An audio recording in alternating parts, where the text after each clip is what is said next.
How to design a space for evasion in a historical lighthouse between the sea and the mountains. Faro di Gelso is a lighthouse located on a fabulous island north of Sicily. L'isola di Vulcano è un'isola caratterizzata dalla presenza di un vulcano, caratterizzata da sorgenti termali e da un paesaggio molto particolare e molto suggestivo. Turning a signal tower into a luxury receptive structure is one of the most fascinating and suggestive opportunities for architects oriented toward the hotel industry. This is the theme of the design workshop for the course in Architecture for Hospitality at Yacademy. Hi everyone, this is Anteo. I'm a partner in the office of Kengo Kuma and I live and work in Tokyo. In the office, I work on projects all around the world, focusing mainly on cultural and hospitality.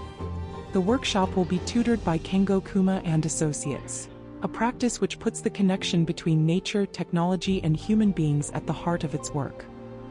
Il Faro di Gelso ha questa torre di 41 metri che ha una sua presenza iconica molto forte.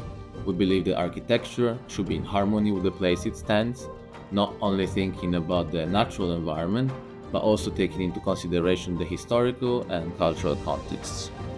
I'm looking forward to working with the students by listening to their ideas, do some research together, and helping them realize their concepts.